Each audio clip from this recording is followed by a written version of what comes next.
রাসূল তো এতিমদের সর্দার।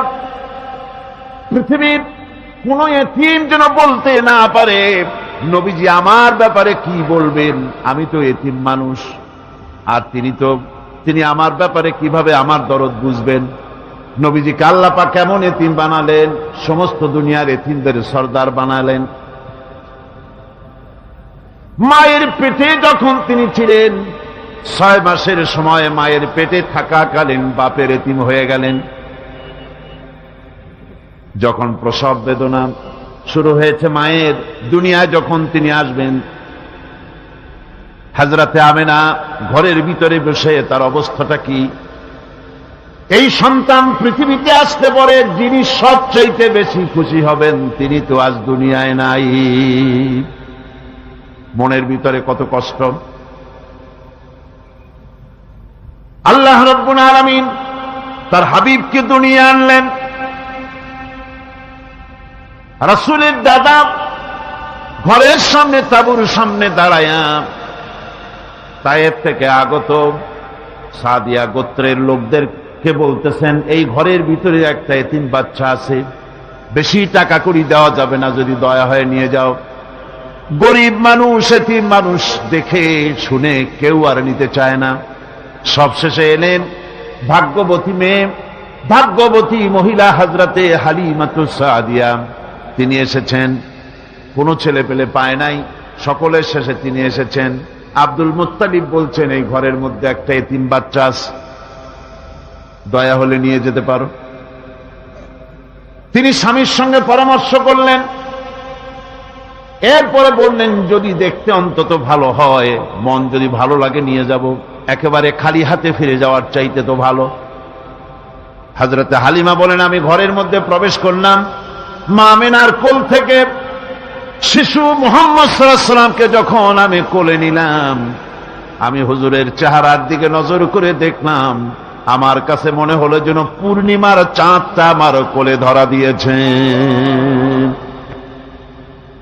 রাসূল কি শিশু মুহাম্মদ সাল্লাল্লাহু আলাইহি ওয়াসাল্লাম কি যখন নিয়ে বাড়ির দিকে রওনা হলাম, যে গাধা আমার সকলের পেছনে এসেছে সেই গাধা এখন সকলের আগে ছুটে চলে যায়। এরপরে বাড়ি যখন নিয়ে গেলাম, কুয়ায় পানি বাড়লো, গাছে ফসল বাড়লো, খেজুর গাছে খেজুর বাড়তে লাগলো, জমিনে ফলন বেড়ে গেল।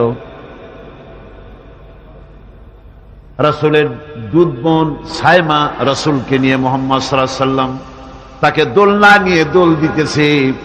কি আশ্চর্য অবস্থা! সায়মা তাকে দোল দিচ্ছে আর বলতেছে, বেঁচে থাকুক মুহাম্মদ সাল্লাল্লাহু আলাইহি ওয়াসাল্লাম, সে দীর্ঘজীবী হোক। কবি লিখতেছেন, কি আশ্চর্য কথা, বেদুইন বালিকা কারে নিয়ে দোল দেয় সে কি তা জানে?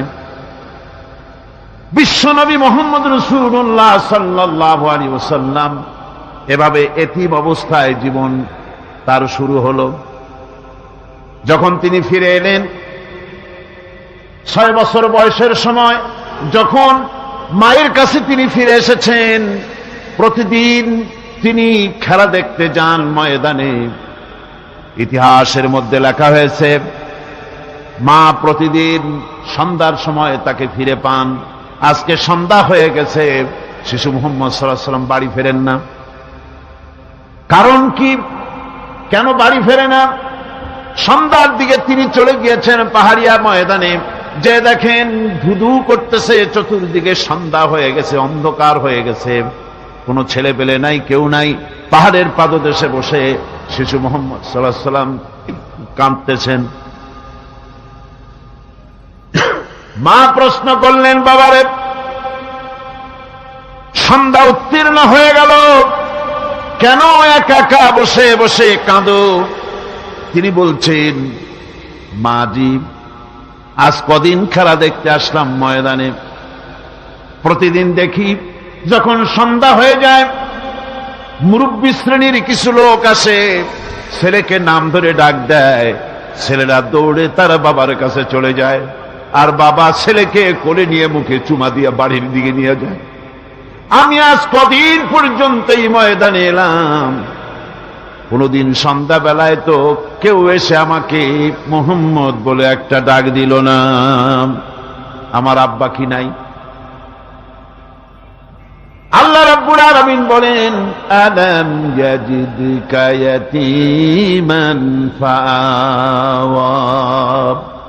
এরকম এতিম অবস্থায় পেয়ে আমি কি আপনাকে আশ্রয় দেই নাই? আপনাকে আমি পেয়েছি এতিম অবস্থায়, এরপরে আমি আপনারে আশ্রয় দিলাম। ওয়া ওয়াজাদাকা দাল্লান ফাহাদা। এরপরে আমি আপনাকে পথ হারা পেলাম, আমি আপনাকে পথের দিশা দিয়া দিলাম। ওয়া ওয়াজাদাকা আইলান ফাআগনা। এরপরে আমি আপনাকে দরিদ্র অবস্থায় পেয়েছি, তারপরে আমি আপনার দারিদ্র মুক্ত করেছি আপনাকে। সুতরাং ফাআম্মাল ইয়াতীমা ফালা তাকহার ওয়া আম্মাস সাইলা ফালা তানহার ওয়া আম্মা বিনি'মাতি রাব্বিকা ফাহাদ্দিস। সুতরাং নবী, এতিমের প্রতি নির্মম ব্যবহার করো না, এতিমের প্রতি ভালো ব্যবহার করো, নির্মমতা দেখাইও না। আর ভিক্ষুককে ধমক দিও না, রূঢ়তা দেখিও না, আর আল্লাহর নিয়ামতের প্রশংসা করো। বহুত মানুষ আছে এতিমরে গলায় ধাক্কা দেয়। মানুষ যখন ভিক্ষা নিতে আসে, গরিব মানুষ ভিক্ষা চাইতে আসছে, ওই মেয়ে আত্মাহিত জানো, দোয়া কুনুত জানো, বাড়ি যেয়ে কাজ করবা, এই সব আজে বাজে কথা বলিয়া ভিক্ষা দেয় না। আহা, সাইলকে ধমক দিতে রাসূল করিম সাল্লাল্লাহু আলাইহি ওয়াসাল্লাম নিষেধ করেছেন, সাইলকে ধমক দিও না। গাড়িতে বসে যাচ্ছেন সাহেব, ট্রাফিক মোড়ে যখন সিগন্যাল জ্বলল, গাড়িগুলি দাঁড়ায় গেল, ফকির এসেছে, হাত নাই পাও নাই, বুড়া মানুষ, একটা পয়সা বার করে না। আবার এই মানুষটি ওই ফকিরকে ধমক দিয়া বার করে দিল। এরপরে এই লোকটি যখন কোনো মাজারের কাছে পৌঁছে গেল, 500 টাকার কড়কড়ে নোটটা ফেলে দিল। বলেন টাকা দরকার কার? মরা মানুষের না জিন্দা মানুষের? কার দরকার? যার টাকা দরকার ছিল তারে দেওয়া হলো না, যার দরকার নাই তারে দেওয়া হলো। এরপরে লোকটা না খেয়ে যখন মারা গেল, পথের ফকির, রাস্তার ফকির, না খেয়ে মারা গেছে। এরপরে তার কাফনের কাপড় নাই, লোকটাকে রাস্তার উপরে শোয়া একটা ছেঁড়া কাপড় দিয়ে ঢেকে রেখেছে। বড় লোকেরা, সাহেবরা তখন গাড়ি দাঁড় করে আর 5টা টাকা 2টা টাকা করে তার লাশের উপরে মারতেছে। এটা মানবতার এর চাইতে লাঞ্ছনা, মানবতার জন্য এর চাইতে গঞ্জনা আর কিছুই হতে পারে না। মানবতার প্রতি লাঞ্ছনা এর থেকে আর দুর্গতি কি হতে পারে? বেঁচে থাকার সময় 1টা টাকা আপনি দিলেন না, মরে যাওয়ার পর বিদায় হয়েছে বালাই, এখন দেওয়া শুরু করেছে। আমার বন্ধুগণ, এজন্য এতিমের প্রতি দরদ করার জন্য আল্লাহ পাক কোরআনের ভিতরে পরিষ্কার বলেছেন। রাসূল করিম সাল্লাল্লাহু আলাইহি ওয়াসাল্লাম নিজে এতিম ছিলেন, আর এতিমের প্রতি তার এত দরদ ছিল, একবার তিনি ঈদের দিকে নামাজ পড়ার জন্য যাচ্ছেন, প্রতিমধ্যে দেখেন একটা বাচ্চা ছেলে কাঁদতেছে। এই রাস্তায় কত মানুষ গেল, কেউ দাঁড়ালো না, থমকে বাচ্চার ক্রন্দন কাউকে থামাইতে পারল না। কিন্তু বিশ্ব নবী, দয়ার নবী, রাহমাতুল লিল আলামিন বাচ্চার কান্না দেখে পাও বাড়াতে পারলেন না।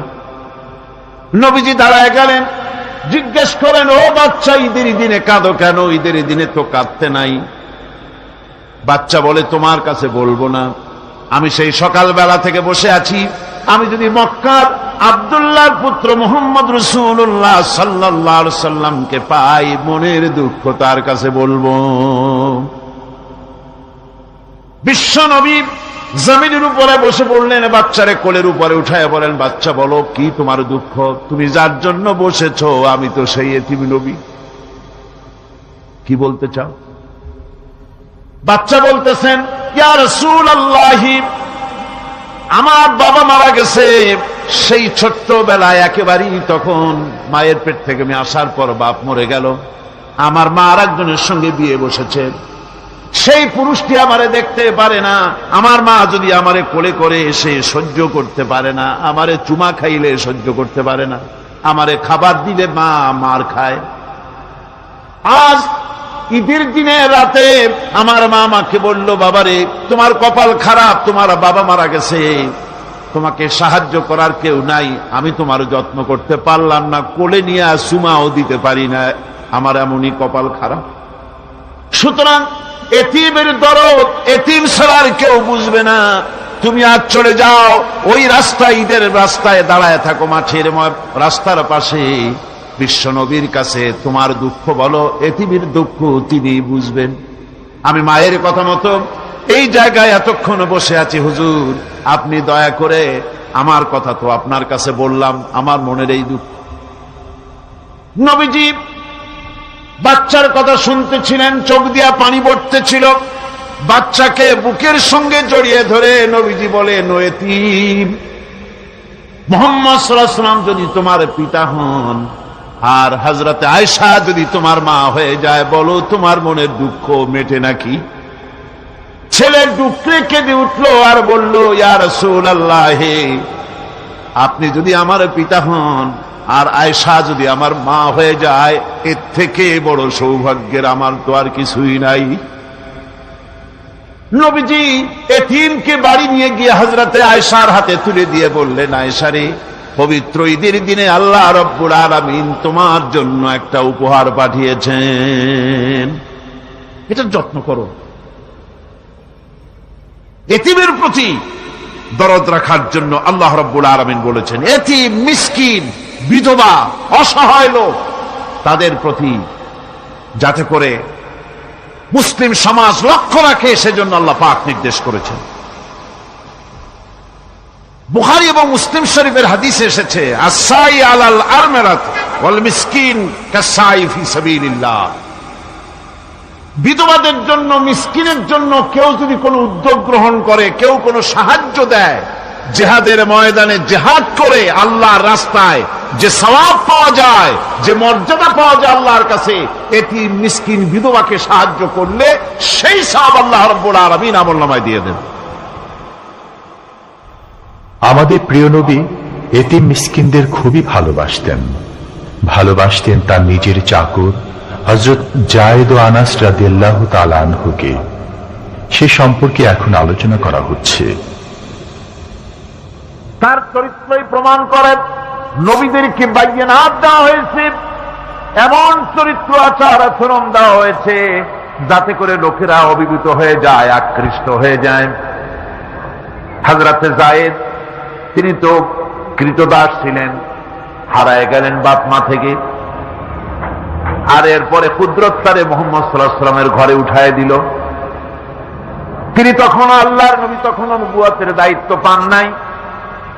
যায়েদের পিতার কাছে খবর হয়ে গেল, যায়েদ আছে রাসূলের বাড়িতে, মুহাম্মদ সাল্লাল্লাহু আলাইহি ওয়াসাল্লামের বাড়ি মক্কায়। তারা এসে হুজুরের সঙ্গে দেখা করে বললেন, মুহাম্মদ সাল্লাল্লাহু আলাইহি ওয়াসাল্লাম, জানতে পেরেছি আপনার কাছেই আমাদের ছেলে যায়েদ আছে, মেহেরবানি করে তাকে আমাদেরকে ফিরায় দেন।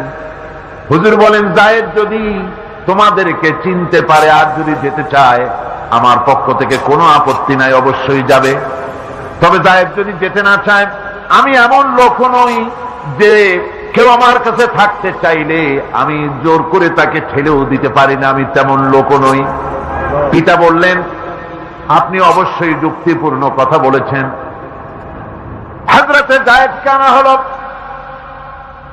হুজুর বললেন, তুমি কি চেনো এদের? কি? যায়েদ বললেন, চিনি, ইনি আমার বাবা, উনি আমার চাচা। যায়েদের পিতা বলেন, বাবারে বাড়ি চলো, তোমার মা কেঁদে কেঁদে হয়রান, চলো বাড়ি যাই, বাড়ির যা কিছু আছে সব তোমাকে ফিরিয়ে দেওয়া হবে। হযরতে যায়েদ বলতেছেন, পিতা, বাড়িতে যা আছে তাই শুদ্ধ, তামাম দুনিয়াটা যদি আমারে দেওয়া হয়, এই লোকটির কাছে থেকে যে ব্যবহার পেয়েছি, আমি এই লোকের কদম ছেড়ে যেতে পারি না।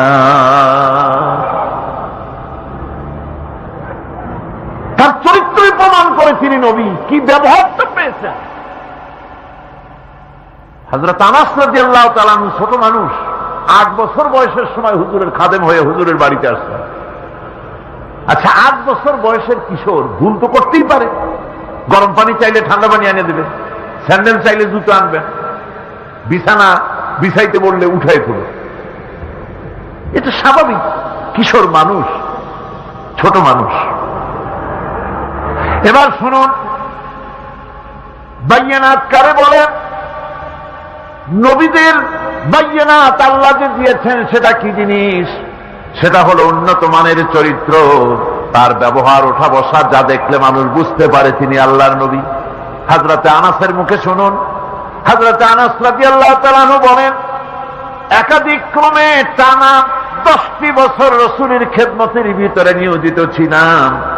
10টি বছরের ভিতরে একটা দিনের জন্য নবীজি আমাকে ধমক দিয়ে কথা বলেন নাই।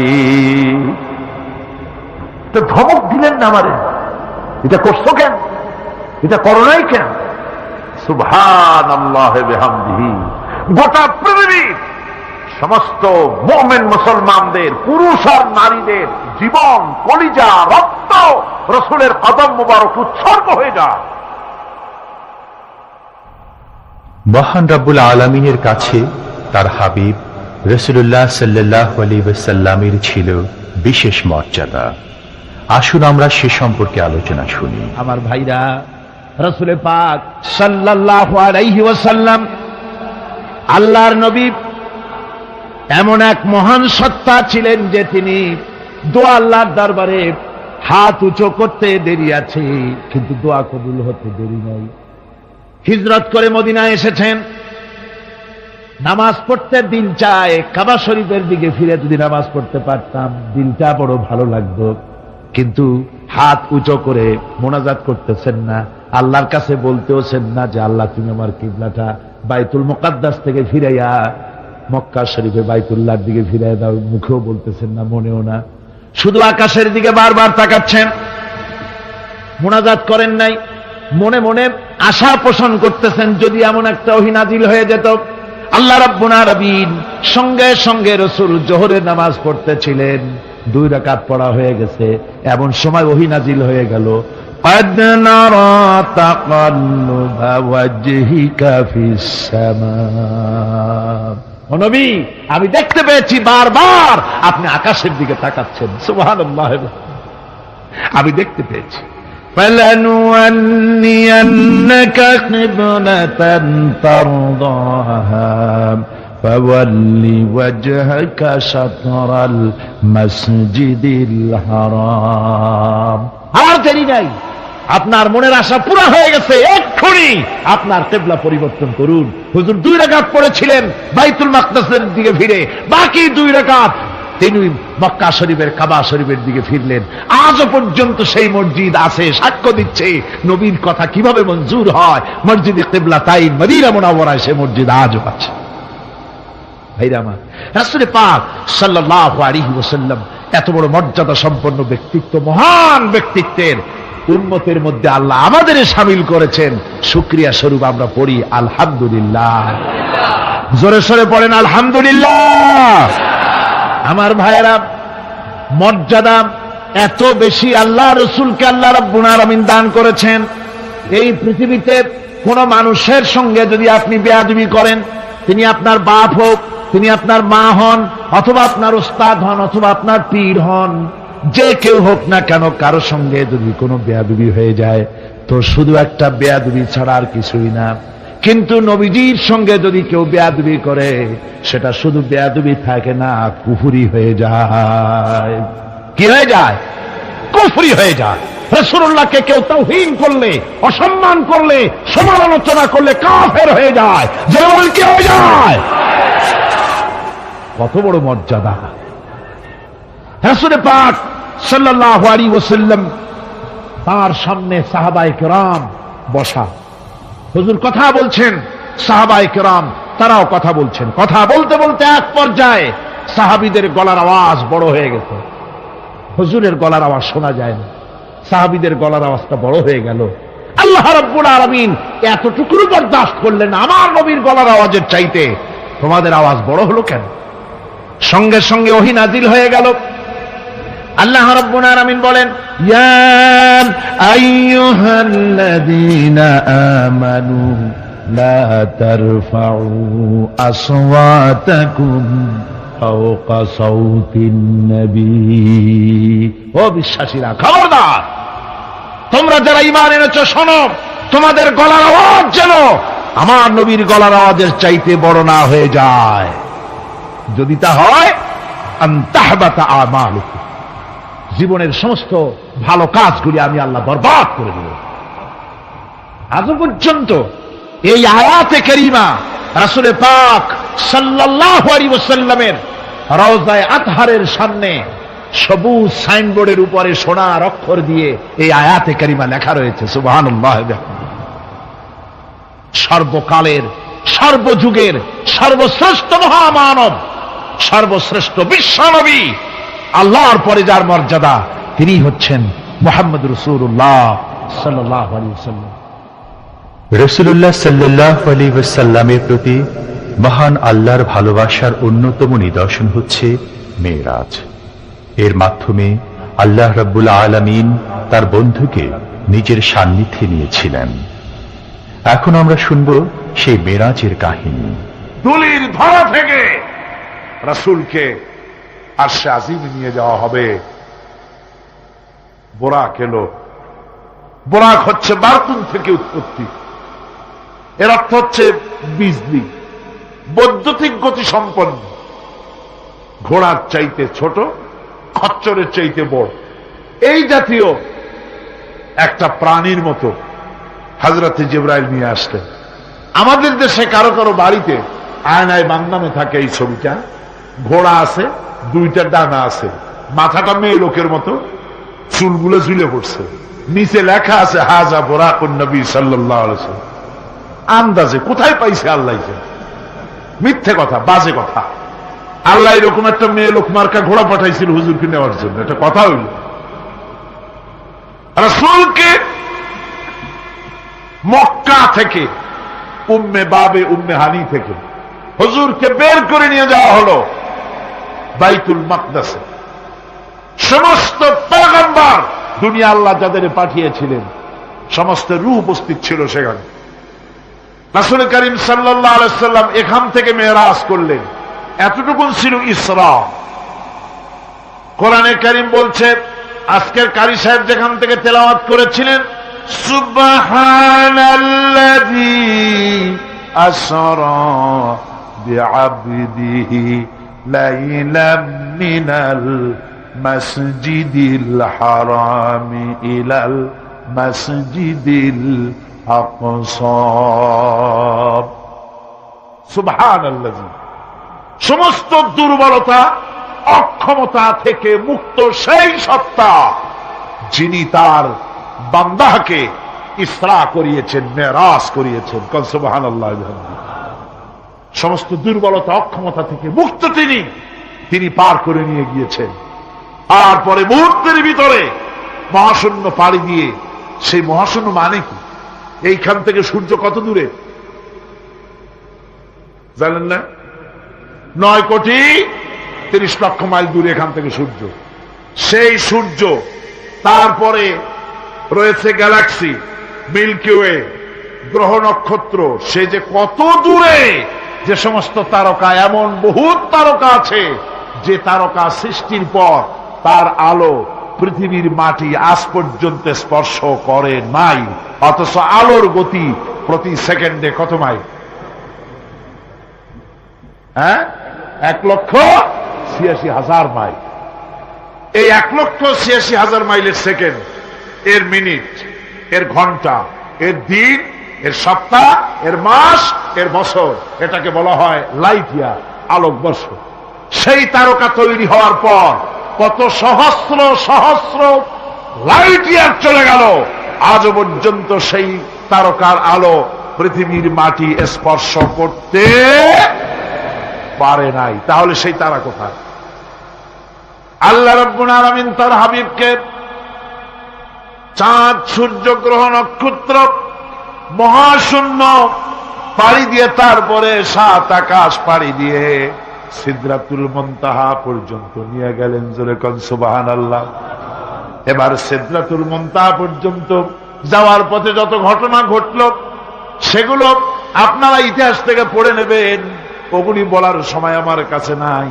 সিদরাতুল মুনতাহায় যাওয়ার পর হযরত জিবরাইল বলেন, আর আমি যেতে পারবো না, এটা হলো বিপজ্জনক বর্ডার, আমি যদি আর এক চুল অগ্রসর হই তাহলে আমি জ্বলে পুড়ে ছাই হয়ে যাব, আমার আর যাওয়ার অধিকার নাই। হুজুর সেখানে বসে থাকলেন। জিবরাইল বলে গেলেন, এখান থেকে আপনাকে নেওয়ার কুদরতি ব্যবস্থা হয়ে যাবে। রাসূল দুনিয়ায় ফিরে এসে হযরতে বেলালকে ডেকে বলেছিলেন, বেলাল গো, এমন কি আমল তুমি করো আমারে শোনাও। হযরতে বেলাল বলেন, হুজুর আমার আমল তো সব আপনি জানেন। কয় না, কি করো শোনাও। বেলাল বলেন, হুজুর খাস আমলের মধ্যে এতটুকু আছে যে আমি কখনো বিনা উজুতে থাকি না, যখন উজু চলে যায় উজু করি আর উজুর ইহতিমামের জন্য 2 রাকাত নফল নামাজ পড়ি। হুজুর বলেন, বেলাল তুমি এই আমল ছাড়বা না, কারণ সিদরাতুল মুনতাহায় হযরত জিবরাইল আমারে যখন ছেড়ে চলে গেলেন আমার একা একা বড় ভয় লাগতে লাগলো। তখন আমার মনে হচ্ছিল তুমি যেন আমার চতুর্দিকে হাঁটতেছো। আমার ভাইরা, রফরাত নামক বিছানা চলে এলো। কুদরতি এই বিছানায় চড়ে নবীজি আল্লাহ রাব্বুল আলামিনের দরবারে আরশে আজিমে পৌঁছে গেলেন। জোরে বলেন সুবহানাল্লাহ, জোরে বলেন সুবহানাল্লাহ। যেখানে পৃথিবীর কোন মানুষের যাওয়া সম্ভব নয়, গোটা পৃথিবীর মানুষের মর্যাদা আল্লাহ পাক বাড়ায় দিলেন। আরশে আজিমে হুজুরকে নিয়ে গেলেন। তারপরে তিনি কথাবার্তা হুজুরের সাথে কি বললেন সেই কথাগুলি নিয়ে আমাদের দেশে কথা হলো এই যে হুজুরকে নিয়ে আল্লাহ 5 ওয়াক্ত নামাজ দিছিলেন তো 50 ওয়াক্ত। মুসা আলাইহিস সালামের সাথে দেখা না হইলে তো কাম সারছিল, আমাদের আর উপায় ছিল।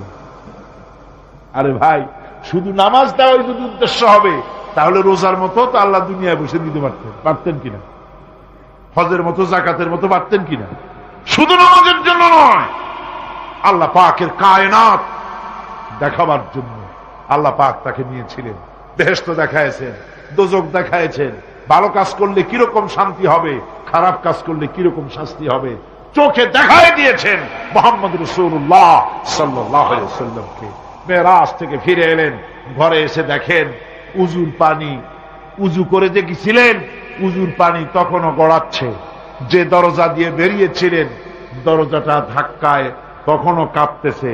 যে বিছানায় শোয়া ছিলেন সে বিছানায় মানুষ শুয়ে থাকলে যেমন উষ্ণ থাকে সেরকমের উষ্ণ ভাব তখনও আছে। কেমনে হলো? কেমনে হলো? মাথায় ঢুকবে না। সুবহানাল্লাহ কোন ঢুকবে? জোরে কোন সুবহানাল্লাহ। এটার ব্যাপারে কোন বিজ্ঞান দর্শন যুক্তির প্রয়োজন নাই। প্রয়োজন শুধু এতটুকু, আল্লাহ তার হাবিবরে নেবেন, কত দ্রুত নিবেন, কত দ্রুত পাঠাবেন এটা তিনিই ভালো জানেন, আমাদের কোনো জানার কথা না। ঠিক কিনা কর? তবে দৃষ্টান্ত যদি চান তাহলে আমি দৃষ্টান্তটা এভাবে দিতে পারি, বুঝাবার জন্য একটা দৃষ্টান্ত দিতে পারি। সেটা হলো এই, ধরেন বাংলাদেশে কোন প্রেসিডেন্ট আসবে, পৃথিবীর যে কোনো দেশের এক প্রেসিডেন্ট আসবে। এটা আসার যখন খবর হয়ে যাবে তখন পত্র পত্রিকায় রুট বলে দেওয়া হয়, এই রুটে রাষ্ট্রীয় মেহমান রাষ্ট্রীয় অতিথি ভবনে আসবেন, এই রাস্তা দিয়ে সাধারণ ট্রাফিক চলাচল বন্ধ থাকবে। এয়ারপোর্ট থেকে নিয়ে রাষ্ট্রীয় অতিথি ভবন পর্যন্ত মেহমান না আসা পর্যন্ত সমস্ত ট্রাফিক চলাচল বন্ধ। মেহমান পৌঁছে যাবে, তারপরে আবার স্বাভাবিক ট্রাফিক চলবে। এটা জানেন কিনা? জানেন কিনা? এইটা যদি পৃথিবীর সামান্য সলিমদ্দি কসিমদ্দি এই জন্য বলছি, আজ আছে কাল নাই। ঠিক কিনা গণ? আজ মন্ত্রিত্ব গেল, কালকে রাস্তায় দাঁড়ায় বলবে রিক্সাওয়ালা আমার একটু নেওয়া, বাজারে মাছ কিনতে যাব। ঠিক কিনা? সুতরাং এদের তো কোনো মর্যাদা নাই, আজ আছে কাল নাই। এই দুনিয়ার সলিমদ্দি কসিমদ্দির জন্য যদি এভাবে ট্রাফিক চলাচল বন্ধ করে দেওয়া হয় তাহলে আকাশ এবং জমিনে আল্লাহ রাব্বুল আলামিনের সর্বশ্রেষ্ঠ মেহমান জনাবে মুহাম্মদ রাসূলুল্লাহ সাল্লাল্লাহু আলাইহি সাল্লাম। এই মেহমান আল্লাহর দরবারে যাবেন। আল্লাহ যদি বলে দিয়ে থাকেন, আল্লাহ যদি হুকুম করে থাকেন, সময়ের গতি, বার্ষিক গতি, আহ্নিক গতি, আকাশের গতি, সূর্যের গতি, সময়ের গতি, রাত ৩:৪৫ 10 সেকেন্ড, এখন সমস্ত গতি স্তব্ধ হয়ে যায়। আমার হাবিব আমার দরবার থেকে ঘুরে যখন ঘরে ফিরে যাবেন, আবার ৩:৪৫ 11 সেকেন্ড থেকে শুরু হয়ে যাবে। ইসলাম প্রচার করতে গিয়ে আমাদের প্রিয় নবীর উপর চলেছে অকথ্য নির্যাতন, যার প্রমাণ তায়েফের ঘটনা। সেই কাহিনী এখন আমাদের সামনে সুললিত কণ্ঠে তুলে ধরছেন প্রখ্যাত মুফাসসিরে কোরআন হযরত মাওলানা দেলওয়ার হোসাইন সাঈদী। ক্যাসেটটির প্রযোজনায় সিএইচপি, পরিবেশনায় স্পন্দন অডিও ভিজুয়াল সেন্টার, ঢাকা। শুনুন তায়েফের কাহিনী। তায়েফের ময়দানে আমার রাসূল রক্ত দিয়েছেন। আমি সেই তায়েফ সফর করেছি। সেই তায়েফ, আমি তায়েফের ইতিহাস হাদিসে পড়েছি, চোখে দেখি নাই। তায়েফের চিত্র নিজের চোখে দেখে প্রাণ ভরে কেঁদেছি, যেখানে রসুলের রক্ত পড়েছে। 3টি জায়গায় রসুলের রক্ত পড়েছে।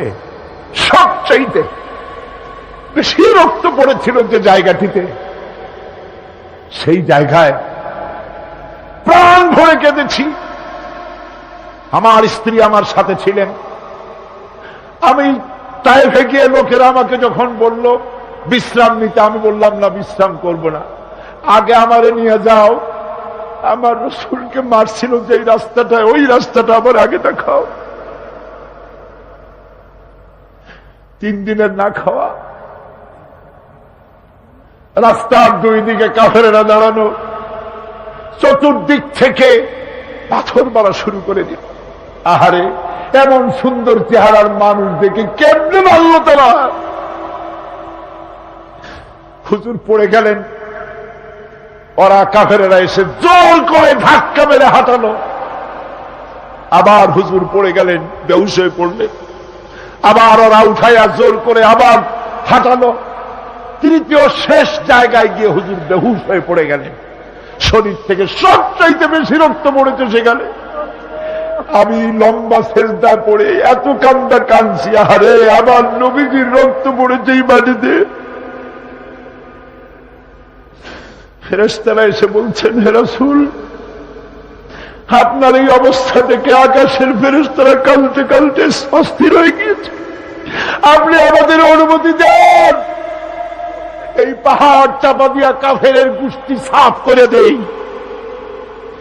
আমার নবীজি বললেন, না, আমি তা বলবো না। আমি তো পৃথিবীর মানুষকে প্রতিশোধ দিতে আসি নাই। আমি যদি হুকুম করি আর আমার হুকুম মতো সবগুলি যদি পাথর চাপা দিয়ে মারিয়ে ফেলে দাও, তাহলে আমি কালে পৌঁছাবো লা ইলাহা ইল্লাল্লাহু মুহাম্মাদুর রাসূলুল্লাহ। সঙ্গে জায়েদ, রক্তাক্ত শরীর। আরে, যেই শরীরের দিকে মানুষ একবার তাকাইলে চোখ ফিরাইতে পারত না। হযরত আয়েশা বলেছেন, যে সমস্ত নারীরা ইউসুফ আলাইহিস সালামের দেখে হাত কেটে বেড়াইছিল, ওরা যদি আল্লাহ রাসূলকে দেখতো, হাত কাটতে কাটতে কলিজা কাটে ফেলাই দিত, টের পাইত না। এমন মানুষের গায়ে কেমনি মাতুর মারল।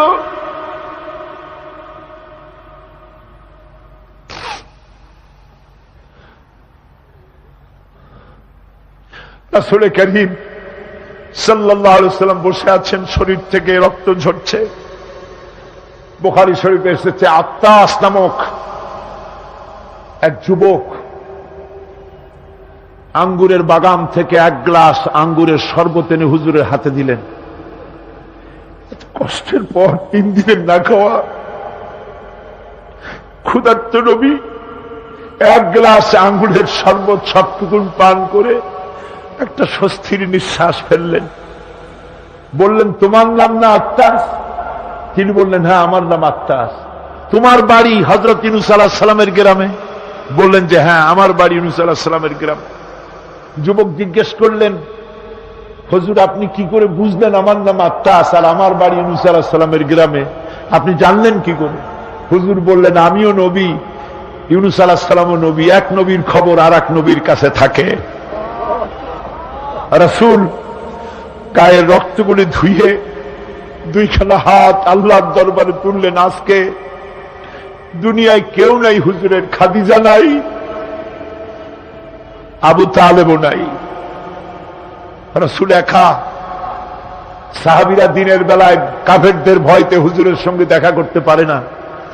হুজুর বলেন, আমার ওই কষ্টের সময় খাদিজা নাই।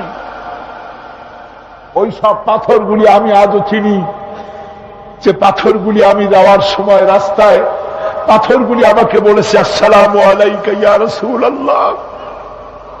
পাথরগুলি আমাকে সালাম করেছে। আল্লাহ পাক আমাকে সান্ত্বনা দিয়ে বলেছেন, ইয়া আইয়ুহান নবী হাসবুকাল্লাহ, ও নবী কোন চিন্তার কারণ নাই, আমি আল্লাহ তোমার জন্য যথেষ্ট। আবু জেহেল, আবু লাহাব, উতবা এবং শাইবা সব সময় রাসূল করিম সাল্লাল্লাহু আলাইহি ওয়াসাল্লামের বিরুদ্ধচারণে ব্যস্ত থাকত। তারা মহাগ্রন্থ আল কোরআনের উৎস জানার চেষ্টা করল। এই সম্পর্কে মুহতারাম মাওলানা আলোচনা করছেন। আবু জেহেল, আবু লাহাব, উতবা, শাইবা এরা সবাই রাসূলের ঘরের চার কোনায় দাঁড়িয়ে কোরআনে কারীম তারা আবিষ্কার করতে গেছে যে মুহাম্মদ সাল্লাল্লাহু আলাইহি ওয়াসাল্লাম কোরআনের নামে যে কথাগুলি বলেন, এই কথাগুলি তিনি কোত্থেকে আবিষ্কার করেন, কোথা থেকে পান? তিনি কি কোনো কবির কাছ থেকে ট্রেনিং নেন? কোথা থেকে এগুলি পান তিনি? তাই জানার জন্য ওরা গিয়ে, আবু জেহেল যে গিয়েছে আবু সুফিয়ান তা জানে না, উতবা যে গিয়েছে শাইবা তা জানে না, একে অপরের অজান্তে ঘরের চার কোনায় দাঁড়িয়ে আছে। গভীর রাত্রে সরকারে দো আলম আশরাফুল আম্বিয়া নবী মুহাম্মদ রাসূলুল্লাহ সাল্লাল্লাহু আলাইহি ওয়াসাল্লাম তেলাওয়াত করা শুরু করেছেন। এখন বুঝুন, একে তো আল্লাহর কালাম আর তেলাওয়াত করছেন তিনি যার উপরে এটা অবতীর্ণ হয়েছে। একটু আগে যে কারি সাহেব তেলাওয়াত করতেছিলেন, কি বলেন, কেমন লাগলো? সুবহানাল্লাহ, সুবহানাল্লাহ, মনে হচ্ছিল সারা রাত তেলাওয়াত হোক আর শুনতে থাকি। এখন বুঝুন যে রাসূল নিজে তেলাওয়াত করতেছেন। আবু জেহেল, আবু সুফিয়ান, উতবা, শাইবা আল্লাহর নবীর ঘরের চার কোনায় দাঁড়িয়ে নবীজির তেলাওয়াত করা কোরআনে কারীম শুনতেছে। ওদের মনে মনে চিন্তা জাগলো, আর একটু শুনে তারপরে বাড়ি যাব, আর একটু শুনে নেই তারপরে বাড়ি যাব। এভাবে করে চিন্তা করতে করতে নবীজির মুখে আল্লাহ রাব্বুল আলামিনের কালাম শুনে শুনে চারটা কাফেরের জন্য ফজরে রক্ত হয়ে গেছে। বাড়ি যাওয়া তো দূরের কথা, দাঁড়ানো থেকেও তো বসার সময় পায় নাই। কোরআনে কারীমের আকর্ষণ, এ মোহাব্বত মানুষকে এভাবে টেনে আনে। দেখুন, শুধুমাত্র লিফলেট ছড়ানো হয়েছে আর পত্রিকায় একটু এসেছে তাফসীরুল কোরআন মাহফিল হবে। 3 দিনের মাহফিলের প্রথম দিনই মাঠের কাম সারা হয়ে গেছে। এরপরে কাল এবং পরশু কি হাসর হবে আল্লাহ রাব্বুল আলামিন ভালো জানেন। আমার ভাইরা, এ আকর্ষণ আমি বলে থাকি আল্লাহর কসম, এ আকর্ষণ সাইদির নয়, এ আকর্ষণ আল্লাহ রাব্বুল আলামিনের কোরআন মাজিদ। এর থেকে যারাই এই কোরআন থেকে মানুষকে বিচ্ছিন্ন করতে চাইবে, ওরাই জনগণ থেকে চিরতরে বিচ্ছিন্ন হয়ে যাবে। বন্ধুগণ, আবু জেহেল, আবু সুফিয়ান, উতবা, শাইবা 4 জন রওনা করেছে সকালবেলায়। আবু জেহেল জিজ্ঞেস করছে, আবু সুফিয়ান রে কখন আসছো? কয় অত রাত্রে। উতবা, শাইবা তারাও বলল মুখ রাত্রে। কেউ কোনো কথা বলে না। আবু সুফিয়ান বলছে, ভাই আবু জেহেল, যদি তুমি রাগ না করো একটা কথা কই। হ্যাঁ বলতে পারো।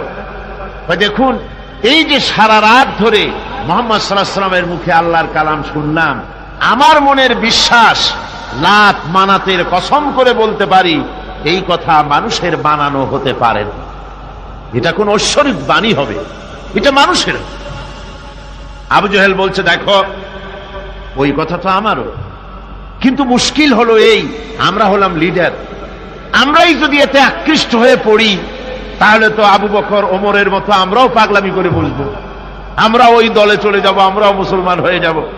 সুতরাং আমি বুঝতে পেরেছি তোমাদের কোরআন শোনার পাগলামিতে ধরেছে, তোমরা আমার হাতে হাত দাও, তওবা পড়ো, এই জায়গায় কোরআন শুনতে আর কোনো দিন আসবে না। কি করবে? ইচ্ছের বাইরে নেতাকে খুশি রাখতে হয়, তাই বাধ্য হয়ে সবাই তওবা করবে। তওবা করে বাড়ি চলে গেছে। সন্ধ্যা যখন পার হয়ে গেল, আবু সুফিয়ান ভাবল আবু জেহেল নিজেই যখন তওবা পড়িয়েছে সে তো আর আসবে না, আর উতবা সাইবা আবু জাহেলের ভয়তে যাবে না, আমি আজকে একা একা মুহাম্মদ সাল্লাল্লাহু আলাইহি ওয়াসাল্লামের ঘরের কোনায় গিয়ে প্রাণ ভরে কালামুল্লাহ শুনব। উতবাও তাই ভেবেছে, সাইবাও তাই ভেবেছে। এদিকে আবু জেহেল মনে মনে ভাবল ওরা তিনজনে আমার হাতে তওবা পড়েছে, আমার নেতৃত্বের প্রভাব, আমার ভয়তে ওরা কেউ আসবে না, আজকে একা আমি মজা করে সারা রাত শুনবো মুহাম্মদ সাল্লাল্লাহু আলাইহি ওয়াসাল্লামের মুখে আল্লাহর কালাম।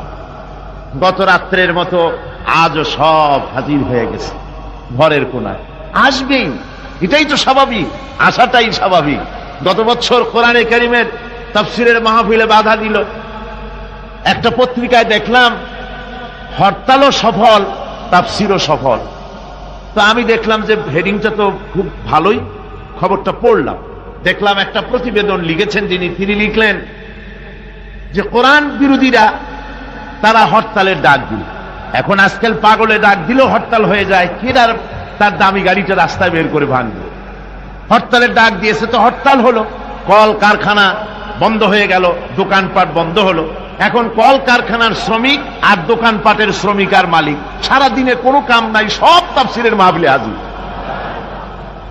কথা বুঝলেন? শেষ পর্যন্ত এও দেখা গেল, আমার কাছে রিপোর্ট এসেছে, যারা বাধা দিয়েছিল তারা কয় যে কিছু টাকা তো পাই, কাজে কিছু না করলে টাকাটা হালাল হয় কেমন। শেষ পর্যন্ত ওরাও চাদর মুড়ি দিয়া তাফসীরের মাহফিলের কোনায় ওরাও দাঁড়ায় গেছে। সুবহানাল্লাহি বিহামদিহি। এটা কোরআনের আকর্ষণ, এর থেকে মানুষকে ছুটানো যায় না, মুসলমানকে এর থেকে বিচ্ছিন্ন করা যায় না। চারো কাফের আজও এসে হাজির হয়েছে রাসূলের চার কোণে, একে অপরের অজান্তে। এরপরে রাত যখন শেষ হয়ে আসে তখন আবু জেহেল মনে করল আর দাঁড়ানো ঠিক না, আবু সুফিয়ান, উতবা, সাইবা ওরাও মনে করল আর দাঁড়ানো ঠিক না। তখন অন্ধকারের ভেতর দিয়ে ছুট দিয়েছে যার যার বাড়ির দিকে। এখন অন্ধকারের মধ্যে ছুটতে গিয়ে একজন আর একজনের মধ্যে ঠেলে উঠেছে। আবু জেহেল ঠেলার চোটে ঘাবড়ে গিয়েছে, বলল কে? কয় আমি আবু সুফিয়ান। তুমি কেডা? কয় যে আমি আবু জেহেল। আবু জেহেল বলছে, আবু সুফিয়ান কালকে তুমি আমার হাতে তওবা পড়লে, আজকে আসলে কেন? কয় যে দেখো মাতবাড়ি সব জায়গায় চলে না, তুমি আসলা কেন সেটা কও আগে। চারজন চলতেছে। আবু জেহেল বলল যে শোনো, কোরআনে কারীম শোনা থেকে মানুষকে আমরা বন্ধ করতে পারবো না, আইন পাশ করতে হবে, আইন করে কোরআন শোনার পথকে রুদ্ধ করে দিতে হবে। এরপরে তারা আইন পাশ করলো। কি আইনটা পাশ করলো? আল্লাহ রাব্বুল আলামিন কোরআনে কারীমে ওদের সেই আইনটা, ওরা যেটা পাশ করলো ওইটা কোরআনে কারীমে আল্লাহ কোট করে রাখলেন। যেহেতু আবু জেহেল মরে যাবে, কিন্তু তার নাতিরা তো মরবে না, ওর নাতিরা তো থাকবে কিয়ামত পর্যন্ত, ওর দৌহিত্র, ওর পৌত্র যা কিছু আছে এগুলো বেঁচে থাকবে দীর্ঘদিন। ওরাও যে এই একই আচরণ করবে তা যেন মুসলমানেরা বোঝে, এই জন্য ওদের সেই আইনটা আল্লাহ রাব্বুল আলামিন, ওরা বলল কি কোরআন সম্পর্কে, তা কোরআনে কারীমে আল্লাহ কোট করে রাখলেন কি? وقال الذين كفروا لا تسمعوا لهذا القرآن والغوا فيه। আজকে এই প্রথমই তেলাওয়াত হয়েছে আয়াত। আমার বন্ধুগণ, আল্লাহ পাক কোরআনে কারীমে বলছেন, কাফেররা সিদ্ধান্ত নিল লা তাসমাউ লিহাযাল কুরআন, কোরআন শরীফ শুনো না, কোরআন শরীফ, কোরআনে কারীম শুনতে যেও না। ওয়ালগাউ ফি, কোরআন তো শুনবেই না, বরং কোরআনের আলোচনা, কোরআন যেখানে আলোচনা হয়, তেলাওয়াত হয়, সেখানে বাধার সৃষ্টি করো, বাধা দাও। ডিস্টার্ব করো, সর্বরকমের বাধার দিয়ে কোরআনে কারীম শোনার পথকে বন্ধ করে দাও। হাজারো প্রচেষ্টা চললো কোরআনে কারীম বন্ধ করে দেওয়ার জন্য, কিন্তু কোরআনে কারীম এটা কি বন্ধ হওয়ার জিনিস? কি বলেন বন্ধ হওয়ার জিনিস? ওরা বলল কি যে যদি ডিস্টার্ব করো, যদি এভাবে বন্ধ করে দিতে পারো তাহলে তোমরা জয়ী হতে পারবে, আর যদি কোরআনের আন্দোলন চলে তাহলে তোমরা জয়ী হতে পারবে না, তোমাদের ক্ষমতা শেষ হয়ে যাবে। আমার ভাইরা, রাসূল পাক সাল্লাল্লাহু আলাইহি ওয়াসাল্লাম হজের মৌসুম এলো, কাবা শরীফের কোনায় বসে তেলাওয়াত করতেছেন। আবু জেহেল করেছে কি, ঘরে বাইরের থেকে যত হাজিরা এসেছে হজ করতে, ওদের তাঁবুতে গিয়ে গিয়ে বলছে, শোনো, আমাদের দেশে একটা পাগল, নাম তার মুহাম্মদ, নাউযুবিল্লাহি মিন যালিক, বলছে নাম তার মুহাম্মদ সাল্লাল্লাহু আলাইহি ওয়াসাল্লাম, তাকে জেনে ধরেছে, খবরদার তার কথা শুনতে যাও না, সে একটা পাগল মানুষ, তার কাছেও যাও না, কি বলে তাও শোনো না। এখন অবস্থাটা এই হয়েছে, বাইরের থেকে যারা এসেছে তারা তো মুহাম্মদ সাল্লাল্লাহু আলাইহি ওয়াসাল্লামের নাম জানে না, আবু জেহেল নিজে গিয়া ঘরে ঘরে হুজুরের নামটা পরিচয় করাই দিয়ে আসে। এরপরে এই সমস্ত মানুষের একটা কৌতূহল, এই কোন জিনিস সম্পর্কে মানুষকে যদি নিষেধ করা হয় সেই জিনিসটা জানার জন্য, দেখার জন্য মানুষের কিউরিসিটি জাগে বেশি। এখন যখন নিষেধ করা হলো, লোকেরা ভাবলো নেতা বলেছে শুনবো না কি বলে, কিন্তু পাগলটা কেমন একটু দেখে আসি না। চলে গেছে কাবা শরীফের পাশে, যায়া রাসূল সাল্লাল্লাহু আলাইহি ওয়াসাল্লামের চেহারা মোবারকের দিকে, তার চেহারা আনোয়ারের দিকে যখন এরা তাকিয়েছে, রাসূল পাক সাল্লাল্লাহু আলাইহি ওয়াসাল্লামের চেহারা মোবারকের দিকে তাকিয়ে ওরা বলছে, এই লোকটা কি পাগল হতে পারে? এত সুন্দর চেহারার মানুষ, সে কি কোনোদিন পাগল হতে পারে? নিশ্চয়ই পারে। রাসূল পাক সাল্লাল্লাহু আলাইহি ওয়াসাল্লামের চেহারা মোবারক, সুবহানাল্লাহ, মানুষের যদি নজর পড়ে যেত আল্লাহ রসুলের প্রতি, সেই চেহারা থেকে মানুষ চোখ ফিরাতে পারত না। হাদিস শরীফে এসেছে, রসুল যখন ঘেমে যেতেন, ঘামের বিন্দুগুলি যখন গলার উপরে, কপালে, গালের উপরে যখন জমতো, দূরের থেকে এটাকে মুক্তোর দানার মতো বলে মনে হতো।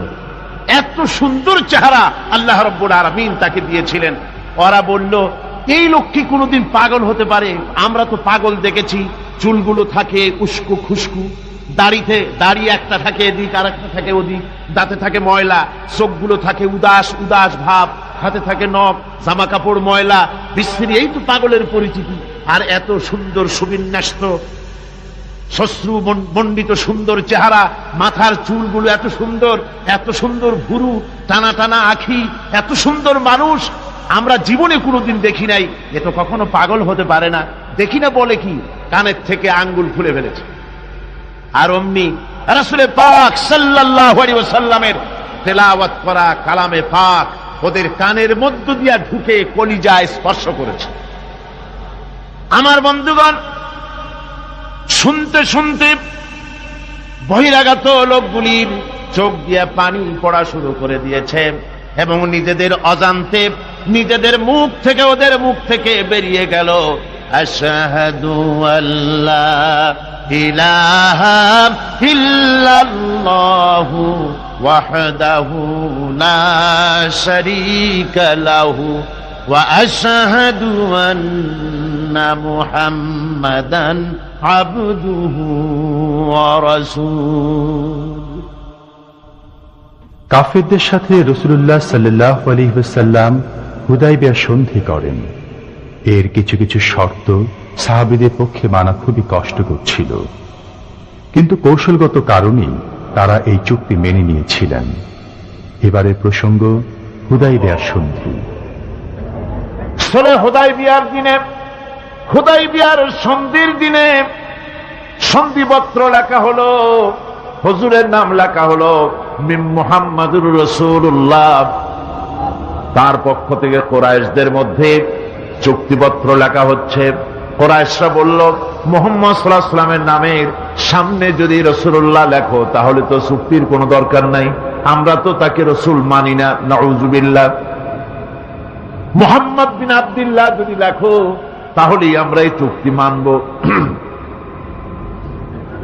রাসূল করিম সাল্লাল্লাহু আলাইহি ওয়াসাল্লাম হযরত আলীকে ডাকলেন, আলী গো, চুক্তিপত্রে যেখানে আমার নাম মুহাম্মদুর রাসূলুল্লাহ লেখা আছে, আমার নামের সামনে থেকে রাসূলুল্লাহ নামটা বাদ দিয়ে দাও, মুহাম্মদ বিন আব্দুল্লাহ লেখ। হযরত আলী বলছেন, ইয়া রাসূলুল্লাহ, সারা জীবন আপনার গোলামি করেছি, যা বলেছেন তাই শুনেছি, জীবনটাও আপনার জন্য দেওয়ার জন্য প্রস্তুত আছি, ভবিষ্যতেও যত কথা বলবেন সব মাথা পেতে মেনে নেব, কিন্তু আজকের এই হুকুম আমার পক্ষে মানা সম্ভব হবে না। আমি আলীর পক্ষে কিছুতেই সম্ভব নয় যে আল্লাহর নবীর নামের সামনে থেকে মুহাম্মদুর রাসূলুল্লাহ আমি কেটে দেব। রাসূলুল্লাহ শব্দ আমি কাটতে পারবো না, এটা আমার পক্ষে সম্ভব নয়। নবীজি বললেন, আলী, কোন জায়গায় রাসূলুল্লাহ লেখা আমারে দেখো, আমি কেটে দিই। আমার বন্ধুগণ, নাম লিখতে জানেন না, সই করতে পারেন না, পড়তে জানেন না,